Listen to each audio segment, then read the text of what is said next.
Welcome everyone to our reflection on the second reading from Sunday's Mass. There are different times in a person's life when what used to matter really doesn't matter anymore. What used to matter really doesn't matter anymore. When a person retires, they were driven by work, making a lot of money, a lot of responsibility. And then all of a sudden they retire, and if they like retirement, that doesn't matter anymore. When grandparents have grandchildren, the things that used to matter, all of a sudden, they don't seem to matter as much. Like the grandparents just love the grandchildren. And what used to be a high value and what used to create headaches before, not so much. Here's something. When a marriage isn't working out, and a couple is drifting apart, what used to matter before doesn't matter as much. It's just part of life. We kind of recalibrate our priorities due to certain events. This is exactly what's happening in the letter to the Corinthians. So let's just hear it first. A reading from the first letter of Paul to the Corinthians. I tell you, brothers and sisters, the time is running out. From now on, let those having wives act as not having them. Those weeping as not weeping. Those rejoicing as not rejoicing. Those buying as not owning. Those using the world as not using it fully. For the world in its present form is passing away. The word of the Lord, thanks be to God. So, like I said last week, the Corinthians were a super talented church, super talented community, and they drove Paul crazy because they had so many problems. He writes 4 letters to them, and we have 2 of them. The other 2 letters actually may be embedded in one of those letters. That's kind of an interesting theory. So this is Paul's first letter to the Corinthians. This is written very, very early, maybe in the mid-50s. So this is one of the earliest writings in the New Testament.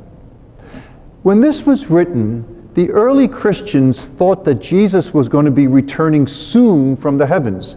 After all, he had said he'd be returning soon, that they would not need to wait for him long. And so there was this expectation that Jesus was returning soon.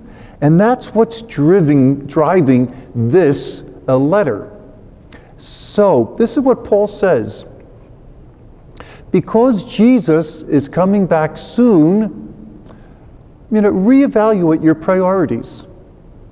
The return, the second coming of Jesus Christ, should make us look at what used to be important differently. So Paul is really encouraging his church to become detached from earthly existence, from the concerns of this world. Now, later on, when Paul, and especially his students, realize 30 years later that Jesus is not coming back and may not be coming back soon, they have to adjust. And so now, when that happens, they're going to be saying, we're in the world, okay? We're of the world, but we have to be careful of the world. So let's take a look at this reading. So he says, I tell you, brothers and sisters, the time is running out. Now, just imagine an hour clock, and the sand is just rolling out of that upper glass, and there's less and less sand. And all of a sudden, Paul is saying, that's what life is like. Time is running out. Time as we know it is running out. So, he says, from now on, those having wives ought to live as not having them. Okay, that does not mean that Paul is promoting the single life or celibacy right now. He's saying if you don't have a wife, that's okay. If you do have a wife, live as if you don't have a wife. Or if you do have a husband, live as if you don't have a husband. Because the marriage isn't going to be lasting forever anyway. It might not last for another year. Or maybe Jesus is going to come back in 2 years. Or maybe 3 months. Who knows? So let those having wives act as not having them. Those weeping as not weeping. So, if you're a lector, I just want to point this out to you. We're going to have 1, 2, 3, 4, 5 things that are repeated. If this, not that. If this, not that. Avoid the habit of emphasizing the word not.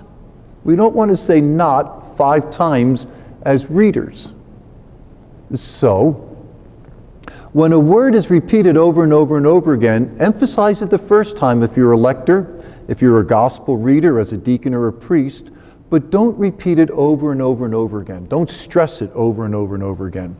So now Paul says those weeping is not weeping.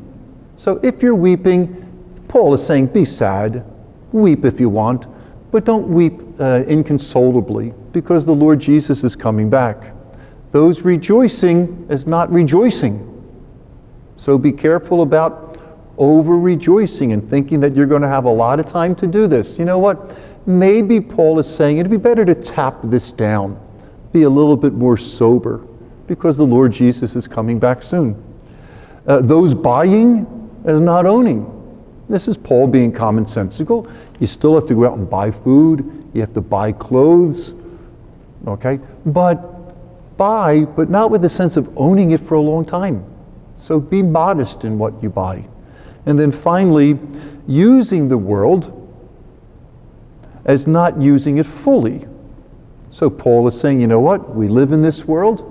The Lord Jesus is coming back soon. We do need to live in this world, but don't afford yourself everything the world has to offer because it's passing away.